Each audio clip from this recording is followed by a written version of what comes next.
I'm Sky, your writer friend, and welcome back to my channel. Today we're going to be talking about writing dialogue. Wait, hold on. I know sometimes dialogue can feel intimidating, especially because writing is such an internal practice, but it is one of my favorite elements of writing, so I'm hopeful that some of the stuff that I'm going to talk about today will help you. My first tip you have probably heard before, but I think it bears repeating. I highly recommend you eavesdrop in public. And I don't mean obviously or rudely, but when you're out and about, going and getting your groceries, grabbing a cup of coffee, just keep your ears open. Listen to how people talk to each other in real life, the word choice, the cadence, the habits people have when they speak. It can help you hone your character voices and make your dialogue much more realistic. So that should be your starting point. My second tip is to read all of the lines out loud like a play. So if you have a scene with multiple characters, read each line. And you don't have to do character voices. If you weren't a theater kid growing up, I won't hold it against you. But I find this incredibly helpful, especially around banter. It can make your dialogue sound much more realistic, and you can make sure each character sounds like themselves. I also really like doing this to make sure you're tracking the flow of the conversation. If you have a main character who's in their head a lot, it can be difficult to jump back into the conversation and make sure it's flowing. So this takes that internal dialogue piece out while you're reading to make sure that the external conversation that's going on tracks and makes sense.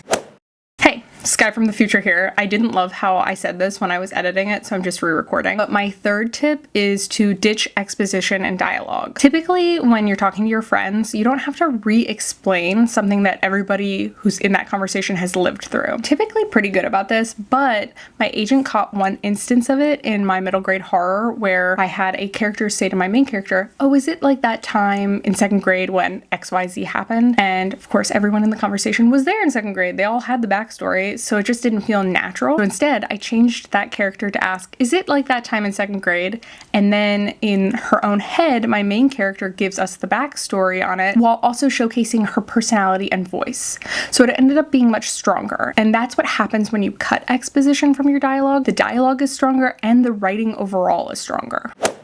My fourth tip is to remove character names. This is a personal pet peeve, but I really hate reading a conversation between two characters and having the characters' names mentioned multiple times. Think about it. When you're having a conversation one-on-one with a friend, how many times do you say their name? Maybe in greeting and occasionally for emphasis, but you can't emphasize every thought. Writers overusing names in dialogue can really break up the flow of the conversation and break the immersion for readers. I would really recommend taking a look at your scenes and making sure that the name usage in spoken dialogue between the two characters is reduced.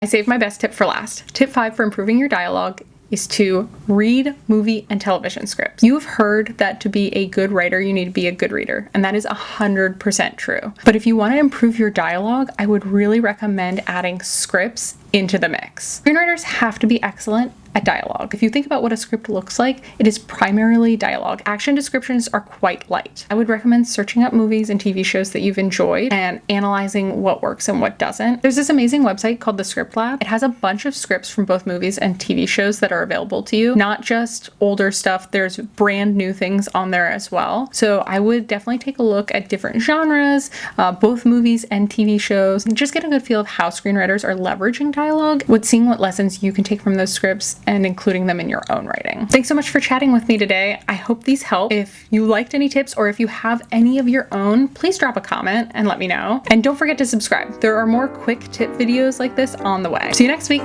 Bye.